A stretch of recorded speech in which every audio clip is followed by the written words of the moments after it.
Hi, I'm Haley. I'm an actor in Los Angeles and co-founder of Cinematography for Actors. Cinematography for Actors is an online course platform that teaches the technical requirements of film and television performance. This episode is a continuation of our Actors Daily Checklist series. Even though we're giving you great tools for after you get the job, we should also give you some tools to help you get the job. Today we're going to be focusing on casting networks. Pretty much every actor who is working in most markets is using casting networks. I'm going to show you how to use it. Let's get started. This is the Casting Networks landing page. Casting Networks, much like Actors Access, is a very strong tool and a very widely used tool. It is a really good idea to have this from the start of your career, especially and even if you don't have reps. You will be able to submit yourself every day to the same projects that people with reps are submitting themselves. It's also a great tool for background acting, which is a really great place to get some on-set experience. Some of the things we'll be exploring on Casting Networks today are your own personal profile, the casting billboard itself, and where you can find some cool insights. The place that you will land when you sign in is your profile. It's just kind of a dashboard where you can see everything you've ever uploaded. Once you get reps, they will talk you through how to give them access to your Casting Networks profile. They will link a profile up and then they will have a separate profile that is you, that you still look at and you can still manage. You can see up here on the right-hand side, you're able to toggle between your different profiles. I have a personal profile and one for each of my reps, and they've chosen which headshots they like to feature. I tend to not mess with it. I let them do what they want on those ends because I do still have my personal profile, but they'll help you get all set up so that they're able to submit you with the tools that they think are best. In my personal one, you can see that I have chosen my things. So let's go ahead and edit this basic info area. My age is 21 here. I'm not actually 21, but we are pretending because I look young. The headshots you decide to display on your profile are a personal preference and a decision you make with your reps. I would say no more than 5 is a good idea. You don't want to start confusing casting. If they see too much, they're not going to know where to put you. If they see things that aren't specific enough, they're not going to know where to put you. That's definitely a discussion you need to have with your reps to decide exactly what goes on your profile. The order you put those photos in is all up to you. There are lots of things you can do with your photos here. So these are the headshots I have. I feel like there's a lot and it's a little bit messy, so I could definitely clean this area up. If I wanted to rearrange the photos, I would click rearrange photos, and these little arrows you can toggle and they'll go up or down, up or down. Save the order that you decide on, and then you can also add a photo in here. If you want to delete photos, you can go up to your media bank up here at the top of your profile. And everything I've ever submitted is in this media bank, even if you remove it from your profile, which is kind of a fun little time capsule. I'm going to go ahead and remove this from my profile because I don't look like this anymore. And then those choices are made and that's done. Now that we're in the media bank, I actually have some new headshots. So let's go ahead and upload one of those. Make sure that the headshots you are uploading are good quality, not fuzzy at all, because when you zoom in for this thumbnail, you don't want it to look fuzzy. This is what the full photo is going to look like on my profile. It gives me a very nice preview. And then over here, this is the thumbnail. We're going to go ahead and zoom way in on this thumbnail. You don't want to be one of the tiny, tiny faces in the crowd. Your face should take up almost the entire thumbnail. Go ahead and hit finish editing. It asks me which profiles I want to display it on. I want it on my own and my management and my agency. And then hit save. And I'll be able to find that right down here. Down here is your resume. If you don't have anything, don't sweat it. It is not a very important part of this profile. It is also very easy to edit, and you also get to choose what you enter. You can put the title, or you can put your type of role, the director, the year if you choose, a clip from it if you choose, and then you can play with the order of things. It's very easy to personalize. Underneath your resume is where you will select all of the skills that you have.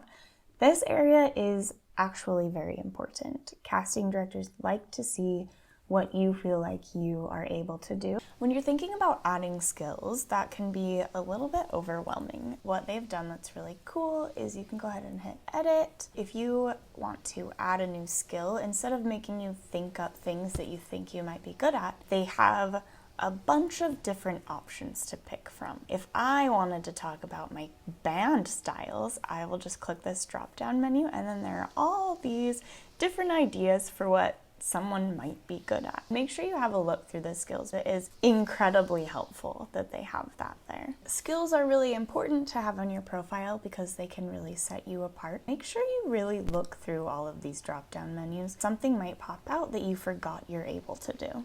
Saves them a lot of time and it gets you communicating with casting a lot quicker.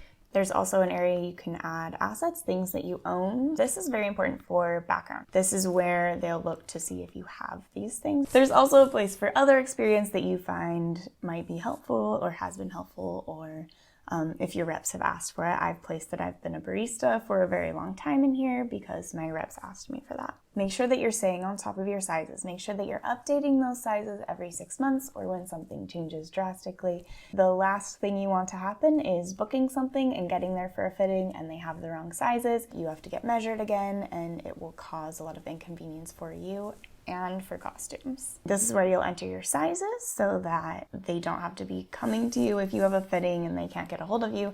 They can just come to your profile and find your sizes. The websites with the greatest wealth of breakdowns are the ones that most casting directors like using the most.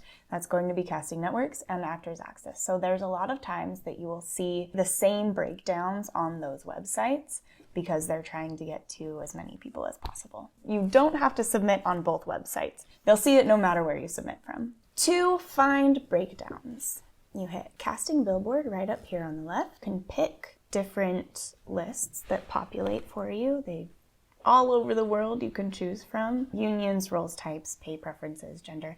And then if you would like, it can autofill based on your profile. I've found that for me, it hasn't been very accurate, so usually go in and just fix everything when I'm in there. They also have this new feature, saved searches. When you go in, if you don't like the way it's autofilling based on your profile, you can change everything, filter it, and then if you like what you see that it's bringing down here in the breakdowns, you can hit save this search, and that search will be saved in your saved searches up here. The third area inside the casting billboard is submissions. If you tap that, you can see every submission you have ever made to any casting director or any project. You can sort by submitted newest to oldest or oldest to newest. Since Casting Networks is so widely used, it is very dense. Even if there's a lot to submit to on Casting Networks, I personally have a hard time finding it and sorting through the breakdowns. It's a lot easier on Actors Access, and that's what I prefer to do. Everyone has their own preference. It is still important to try to look through what's available on Casting Networks. I submit daily on this website as long as the other websites that I use. So just like Actors Access, I'm coming in the middle of the day usually, and sometimes if I'm feeling really motivated, I'll check again at the end to make sure that I'm catching every new breakdown that's coming out before the next day. I'll show you how to do a search, and then we'll do a submission so you can see. I'm going to go in and change things. I will select all because I like to travel. I am in equity and actors equity and SAG-AFTRA, so I'm going to select those. Role types, I'm only looking for principal roles right now, and paying, non-paying is fine, either one.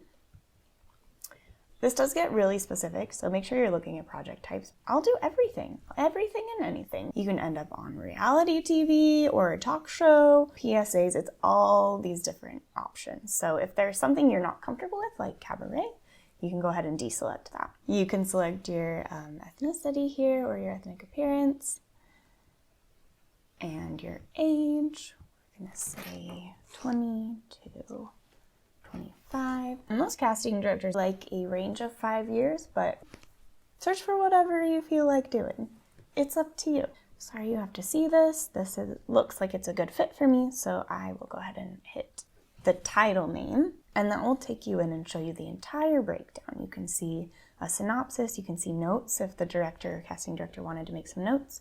You can see the location that it's shooting in. Here are the shoot dates down here on this one. So you can see when the submission is due, and you can see the work dates that they're planning. Down on the bottom of the breakdown are the different roles. Ellie. Looks like they're looking for a lot of different skills from Ellie. A lot of dancing. Submit to role. And then it will tell you if there is requested media. Sometimes they will send the sides through in a link just on the breakdown, and they just want everyone to tape. So you'll tape it and then you'll connect it to this breakdown. You can pick your different headshots. You can decide if you want just one. You can choose which one you want to be the cover photo, and then if you want to add some extra ones, you can select those. You can also select which media you want to include, so comedy reel. And then if you want to upload, they are requesting extra media, extra headshot, an extra resume and a reel, as well as some natural photos. Using this drop-down menu, you can choose to select from your media bank of things you already have, or you can upload from your device. And that is a very simple upload. You just browse your files and decide what you're looking for. And then you hit send submission. Are you ready to send? They ask if you're ready. In case it was a mistake, we're going to say yes. Send response. I've come into that submission history. I have actually decided that I don't want to audition for Ellie because I can't dance. I'm just going in here and clicking unsubmit.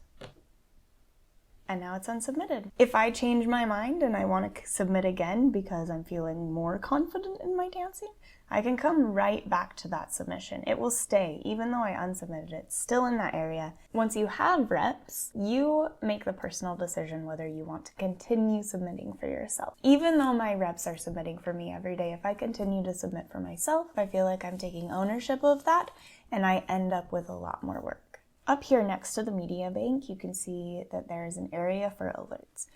Every time you get an alert, you can choose to also receive an email. You can see this is where all of my requests for self-tapes come in, and also where a lot of my callback requests come from, and different correspondence with different casting directors, and sometimes with my reps. Anytime I get a message from my rep or from casting, that also is coming through to my email. You can also get notices from casting networks coming through to your email or coming into your alerts. They actually have a lot of pretty great helpful tools that they teach you about, and some cool interviews and things that can help your career. Another very cool part of this website is insights.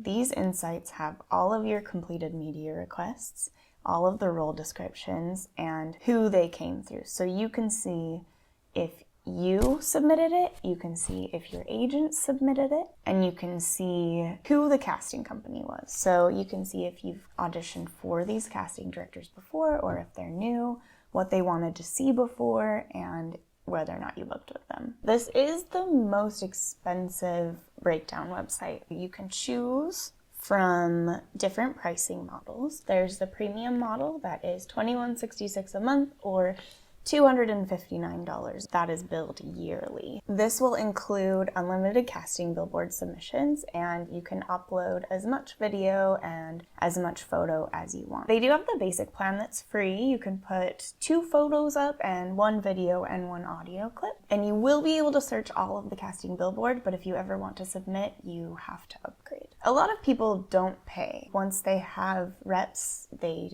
plan for their reps to do all of their submissions for them. That's great. It's totally just a personal choice. And that's Casting Networks. This has been an episode of Actors Daily Checklist from Cinematography for Actors. We're all about convenience and saving an actor time, so let's continue to do that next time. If you're interested in becoming part of the CFA community, subscribe below.